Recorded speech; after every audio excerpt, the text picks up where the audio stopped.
이재명 또 재판부 불출석. 개무시가 계속 이어지고 있네요. 구속영장 발부해야 되는 것 아닙니까 이거? 더불어민주당 이재명 대표가 총선 유세를 이유로 해서 대장동 사건 재판에 또 불출석했습니다. 지난주에도 한번 불출석했죠. 그때는 아예 정말 완전히 개무시하고 출석 자체를 그냥 아무 이유도 없이 불출석했는데, 이번에는 또 뭐 선거와 관련해 가지고 뭐 못 갈 일이 있다고 했지만 재판부가 그거 안 된다, 출석해라라고 했습니다. 실질적으로 지금 재판부가 뭐라고 했냐면은 정치적 입장을 고려해서 재판을 진행할 수는 없다라고 하면서 계속 출석하지 않으면은 강제 소환을 고려할 수 있다라고 경고를 했습니다. 그러면서 특히 이제 재판부가 뭐라고 했냐면, 그대로 제가 읽어보면은 재판 기일은 재판장이 결정할 수밖에 없다. 맞죠? 네. 이 대표는 기일에 지정되면 출석해야 된다. 선거 기간에 국회가 열리지 않는 것으로 안다. 국회가 열리나요? 아니잖아요. 국회 출석해서 하는 것도 아닌데 그때 강제 소환도 고려할 수 있으니까 출석해라. 지난주에 제가 말씀드렸잖아요. 딱 가면은 당신 누구요? 해서 인정신문하고 이어가지고 불구속 어떤 재판할 때는 주소가 바뀌거나 하면은 신고해라. 만약에 재판 기일이 지정됐는데도 불구하고 불출석하면은 구인을 위한 구속영장 발부할 수 있다는 사실을 고지를 합니다. 지난번에 했는데 또 안 나왔어.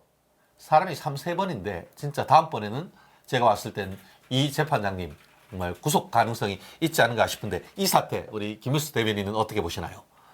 우선 이재명 대표가 굉장히 부적절한 행동을 하고 있다는 것은 모든 국민이 다 알고 있을 것 같아요. 그러니까 지금 이재명 대표가 받고 있는 온갖 혐의들, 뭐 대장동 개발 사건, 백현동 개발 사건, 그리고 성남 FC 사건, 그렇죠. 네, 그리고 위증 교사 사건, 이렇게 네 가지. 거기다가 네. 쌍방울 대북 송금 사건, 대납 사건. 네. 예. 네, 지금 이렇게 많은 혐의들을 받고 지금 사법적인 이 판결을 받고 있는데, 지금 여기에서 당연히 이제 그 피고라고 하면은 재판정에서 부르면 달려가야지 맞죠. 네, 그리고 일반 국민들은 감히 법원에서 재판기일이 잡혔는데 나 그날 바빠서 못 가요, 이런 말 감히 누가 할 수 있겠습니까? 정말로 뭐 부모님이 돌아가신다거나 정말 이런 사건이 아닌 이상은 이 이유를 달 생각도 못 합니다. 다른 그렇죠. 일정들을 예. 바꾸겠죠. 그럼요. 예. 네, 다른 일정을 바꾸죠. 근데 지금 지난 12일 같은 경우에 지금 이재명 대표 같은 경우는 선대위에 참석해야 되기 때문에 내가 재판에 못 나가겠다라고 전날에 이거 뭐 통보죠. 그렇지. 네, 통보한 거죠. 내가 너네 네. 위에 있는데 네. 핫바리 판사가 나를 불러, 이런 오만한 맞습니다. 태도 아닙니까? 네, 그리고 또 어제 출석에 있어서는 지역 선거 유세 나가야 돼서 내가 출석 못해. 또 이렇게 또 전날에 또 이거 통보죠. 맞아요. 네, 이거 정말로 법원을 무시한 것인데, 여기에서 일단 이재명 대표를 모두가 보는 시각이 정말 법 위에 있는 사람이구나, 내가 법 위에 있다고 생각하고 법원과 재판관을 무시하는구나, 이 생각은 다들 하실 것 같아요. 근데 저는 여기에서 좀 차원이 다른 접근이 지금 필요하다라고 봅니다. 아직까지 이런 말을 하신 분 아무도 없더라고요. 전 지금 이런 법원에 출두를 하고 있지 않는 것 자체가 고도의 선거 전략일 가능성이 있다고 그렇죠. 봅니다. 그럴 수 있죠. 그럼 일반적으로 사람들이 이렇게 생각을 하거든요. 법원에 왔다 갔다 하면 이게 선거에 악영향을 미칠까봐, 그러니까 죄인처럼 보일까봐 안 나가는 것일 거다. 전 이것보다 한 단계 더 뛰어넘었다라고 봅니다. 지금 여기에서 강제 소환이 돼서 본인이 진짜로 법에 탄압받는 모습을 연출하고자 하는 걸 수도 있다라고 생각합니다. 예. 피해자 코스프레. 네, 피해자 코스프레를 하는 거죠.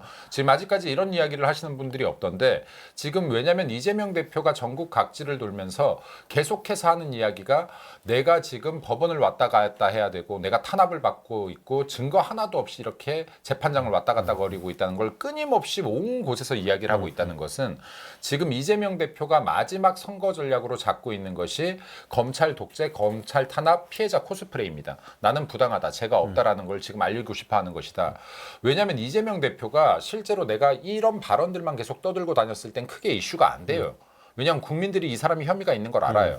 근데 지금 재판 법원에서 출석 요청을 했는데 안 나감으로 인해서 이 이슈가 지금 크게 터지고 있는 거 아닙니까? 그럼 국민들이 지금 접촉하는 이 지금 매체를 통해서 접촉하는 이 횟수가 많아졌습니다. 지금 이것 때문에. 자, 그러면 이재명 대표가 과연 진짜로 법인에서 강제 구인장을 발부할 것이냐, 그래서 강제 소환을 할 것이냐 하는 거에 지금 집중되고 있고 초점이 맞춰지고 있는데 이재명 대표 입장에서는 아마도 끝까지 나가지 않을 것이다. 강제 소환 시키려면 시켜라. 이건 역시도 나 빼드 나한테 나쁠 게 없다. 강제 소환 시키는 장면 역시도. 라고 지금 생각하고 있는 것이라 저는 생각합니다. 그럴 수 있죠. 네. 특히 결국 그 정치의 사법화를 넘어서 이제 사법을 정치화시키는 거죠. 사법부를 정치화시킨 거는 당신들이야, 사실. 아휴, 문재인 당신들이 이 자기 꼬문같이 대법원장을 그럼요. 정말 깜도 안 되는 사람을 세운 다음에 그걸 통해 가지고 전임 대법원장을 정치적으로 핍박하고 또 사법부를 마치 범죄 집단인 것처럼 해서 내부적으로 탈탈 털도록 각종 위원회를 만들어서 한 다음에 결국 그때 사법부에서 뭐 국제인권법 박해네 뭐 그런 거기에 앞장섰던 사람들 뭐 이수진을 비롯해서 또 이탄희 그런 사람들 다 결국 그렇게 해서 사법부를 아작낸 다음에 그 앞장섰던 사람들 사직서에 잉크도 마르기 전에 바로 민주당 공천 줘가지고 지역구에 당선되게 했고 이번 같은 경우에는 뒤에 얘기하겠습니다만 김형년 중앙지법 부장판사 바로 그 대통령실로 청와대로 불러가지고 일 시키고 바로 법제처로 경력 세탁한 다음에 이젠 또 어디가 있냐? 조국 정당에 또 이제 비례대표 리스트에 올라가 있더라고요. 저는 그런 걸 보면서 이게 사법부의 어떤 독립 이런 부분에 대한 걸 지켜줄 의지가 없고 그냥 사법은 내 정치 권력 안에 내 발 아래 두려고 했던 그런 입장을 이번에 그 여실하게 보여주는데 이 또한 지금 그 김윤수 대변인 말씀처럼 나는 증거가 하나도 없고 내가 돈 하나도 안 먹었는데 검찰 핍박을 받고 이제 나아가 사법부까지 나를 핍박한다. 이런 지금 프레임을 지금 씌움으로써 결국 자기 진영의 사람들 결집하려고 하는 그런 의도도 충분히 읽을 수 있는 것이 아닌가 싶은데요. 저는 그럼에도 불구하고 법은 엄중하다는 것을 보여줘야 하는 겁니다. 실질적으로 지금 그 3월달 같은 경우에도 지금 앞으로도 한 2번, 3번 정도 지금 출석을 해야 되는 그런 입장에 있는데 그 또한 무시한다고 하면은 법원에서 구속영장을 발부를 해야 된다고 합니다. 그래서 실제로 그게 집이건 아니면 현장에 유세를 하건 법의 엄중함을 보여줘야죠. 그래야 사법부가 살지. 그럼 사법부가 뭘 합니까? 사법부가 총이 있습니까? 칼이 있습니까? 사법부가 할 수 있는 거는 영장 발부를 하고 그것을 검찰관 그 수사관들을 통해 가지고 고인을 해서 법원에서 땡겨온 다음에 법대 앞에서 앉혀가지고 법의 엄혹함을 얘기해주는 그게 정말 법이 뭐 우리 얘기하잖아요. 우리 한비자가 얘기했던 그 법과 사상의 법불악의 승불요곡. 법은 존귀함에 아부하지 않고 이 먹줄은 구웠다고 해서 먹줄이 똑바로 가지 휘어갑니까? 그렇지 않아야 되는 거죠. 아무리 천하의 정말 이재명 진짜 내가 좀 어이가 없긴 합니다만 이재명이라 하더라도 죄가 있으면 법원에 나와서 오라를 받아가지고 앞에 앉아가지고 재판 받아야 되는 것이지 그렇지 않고 누구한테 지금 해가지고 그 법원에 부른 그 제일 윗사람이 안 하면은 재판부에 지금 재판 받고 있는 국민들 왜 나갑니까? 이재명도 안 나가는데 왜 나를 부르냐고 할 거 아니에요, 사실. 근데 이게 또 참 코미디로 또 흐르는 것이 오늘 어제 불러가지고 뭘 하려고 했던데 왜 했냐 하면은 이재명의 오른팔 정진상과 관련되는 유동규 증인신문 절차가 있었단 말이에요. 근데 아시다시피 유동규 누굽니까?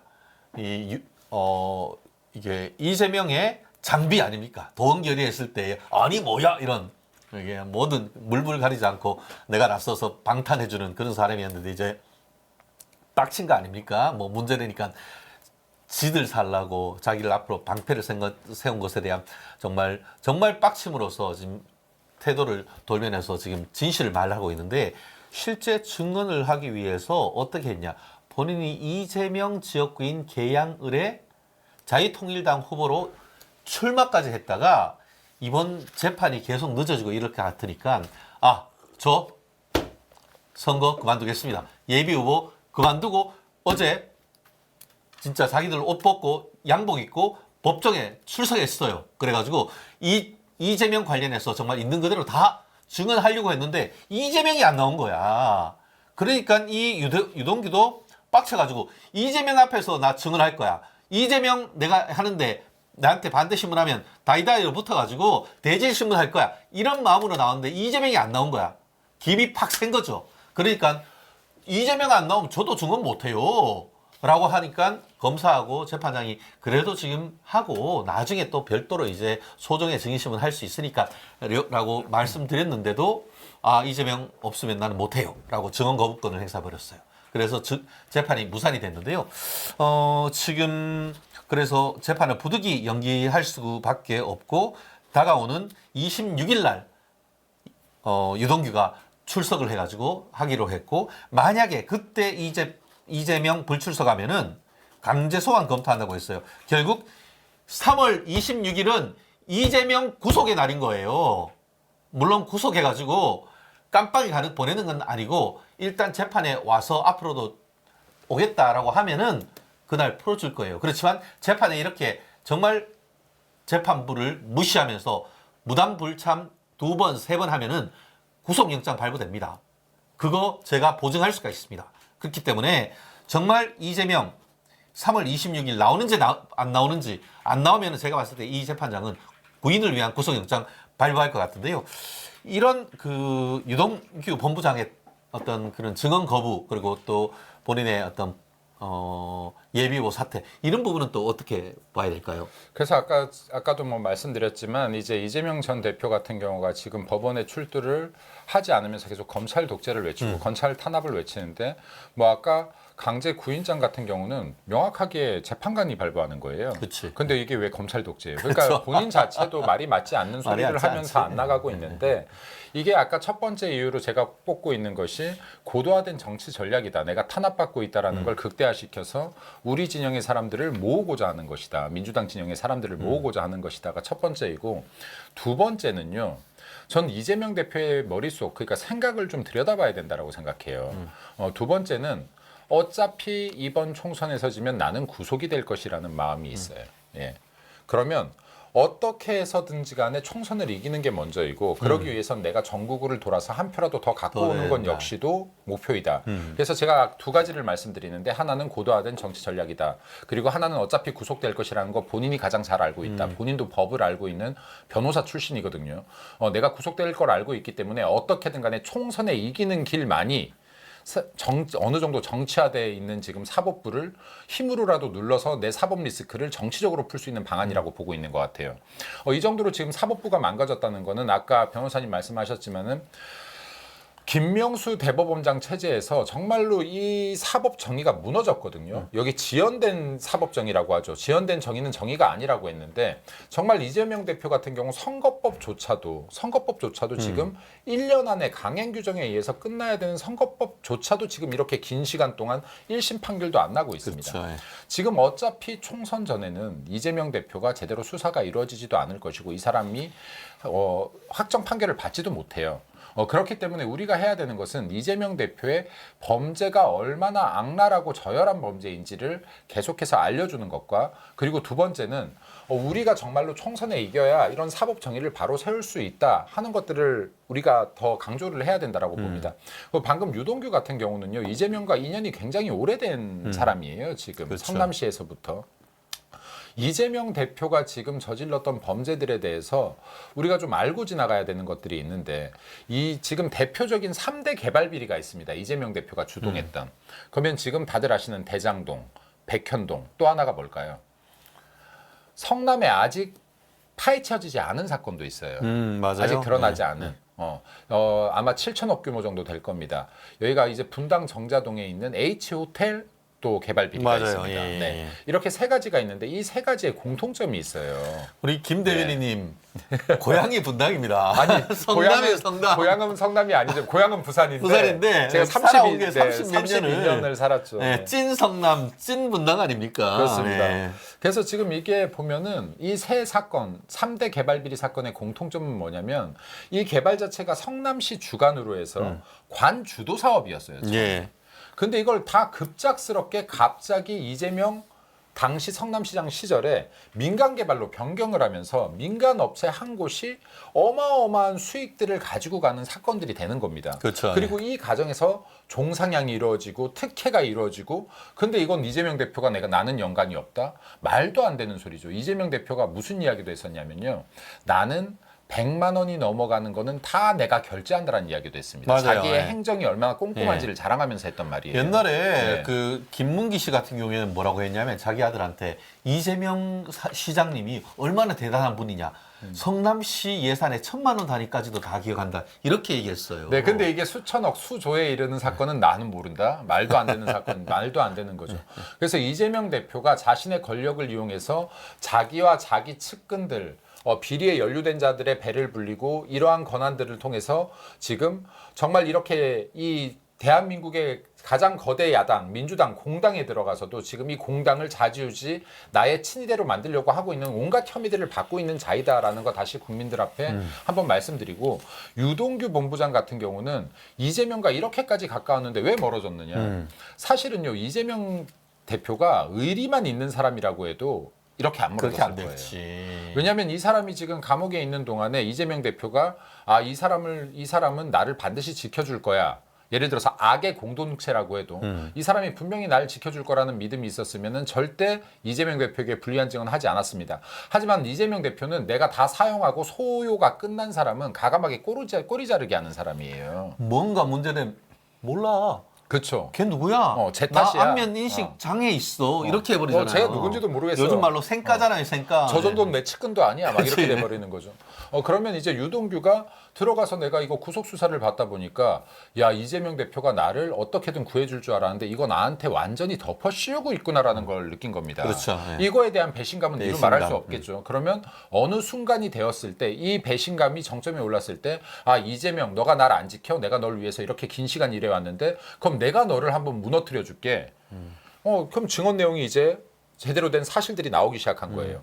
이번에 개항을 해도 출마할 때 나 본인이 당선 안 되는 거 알아요. 아는데 이재명 지지율 1% 2%라도 떨굴 수 있으면 내가 출마해서 이재명이 배지 다는 거 2번 다는 거 내가 이거 막아보겠다라고 나간 그렇죠. 사람 아니에요. 근데 이번에 법원에 증인 꼭 참석해라라고 하니까 내가 이 법원에 계속해서 참석해야 되는구나. 그럼 내가 예비 후보 내려놓고 내가 이재명 죄 밝히는 거에 주력을 다할게라고 해서 지금 정작 나왔던 겁니다 법원에. 맞습니다. 근데 네. 피고 이재명은 안 나온 거예요. 참고로 우리가 그 민사 형사 우리 그 멸콩 TV 시청자 여러분들은 이렇게 그 수준이 높으셔서 민사 형사는 원고 피고고 형사 사건에서 재판에 넘겨진 기소된 사람은 피고인이라고 합니다. 피고인. 피고인. 피고인은 안 나온 네, 거예요. 네, 죄송합니다. 피고인은 안 나온 거예요. 그러니까 지금 이거는 법원에 대한 외침이었다라고 보면 맞아요. 그렇죠. 네. 법원에 나 이 자리에 꼭 불러놓고 너희들은 이 사람도 여기에 못 앉혀놓고 뭐하냐라는 얘기를 하고 싶은 거예요. 나는 네. 진짜 후보 사퇴까지 하고 이렇게 왔는데 이재명 안 부른 게 말이 됩니까 하면서 이 그 재판부에 대한 어떻게 보면은 항변이었던 것이죠. 그럼요. 예. 그러면 너희들 내가 여기에 후보까지 사퇴하고 이 자리에 왔으면은 최소한 이재명도 똑바로 불러내서 수사 제대로 해. 그게 법 앞에 말을 한 겁니다. 평등 아닙니까? 네. 그게 법 앞에 평등. 뭐 옛날에 뭐 누군 그러셨죠. 뭐 법 앞에 만인이 평등이 아니고 법 앞에 10,000명만 평등하다고 했는데 요즘 하는 걸 봤더니만 법은 이재명한테만 우선권을 주는 것 같습니다. 이게 말이 되나요? 그러니까 재판부께서 정말 정신 똑바로 차리고 진짜 다가오는 3월 26일 또 불출석하겠다는 이유를 내면은 바로 구속영장 쳐가지고 바로 데리고 와가지고 서울중앙지방법원 앞에서 무릎 꿇치고 앞으로 당신 그렇게 하지 마라고 하고 증인신문 하는데 같이 하고 대질신문까지도 저는 시켜야 된다고 봅니다. 그리고 하나만 더 말씀드리면 이게 사법정의가 왜 중요하냐 하면요. 이재명 대표가 피고인으로서 이 재판이 지연되고 제대로 된 형벌을 받지 않고 있고 체포동의안에서 체포동의안 판결문에 정치적인 고려를 했다는 수사가 막 나왔었어요. 그죠? 근데 이거 이재명 대표 한 명만의 문제가 아닌 게요. 내가 힘을 가지고 있고 권력을 가지고 있다라고 해서 나의 재판을 지연시킬 수 있는 힘이 있고 내가 이 죄로부터 벗어날 수 있는 힘이 있는 사회라고 하면 죄가 없는 사람을 집어넣을 수 있는 힘도 생긴다는 겁니다. 그렇죠. 이 피해자는 누가 될 수 있을지 몰라요. 예. 여기 있는 모든 사람이 될 될 수가 수 있는 있습니다. 거예요. 예를 들어서 저희들이 이렇게 지금 이재명 대표 비판하고 민주당 비판하고 있는데 정말로 사법정의가 무너지면 여기 있는 변호사님이나 저도 없던 제도 씌워서라도 정말 넣을 수 있는 건 거예요. 그래서 진짜로 이게 사법정의나 이런 독립들이 완전히 보장돼야 된다. 그리고 지금 이재명 대표와 민주당은 지난 문재인 5년 동안에 이 사법정의를 정말로 무너뜨려 왔습니다. 그래서 이런 부분들에 대해서 국민 여러분들께서 너무나 잘 알고 계시겠지만 정말 이번 총선을 통해서 반드시 심판해야 된다. 다른 것보다 이게 가장 우선이다라는 말씀 좀 강조하고 싶습니다. 그렇습니다. 정말 이재명 대표에 대해서 우리 재판부께서 법의 엄중함을 다가오는 3월 26일 날 반드시 보여주기를 정말 기대합니다.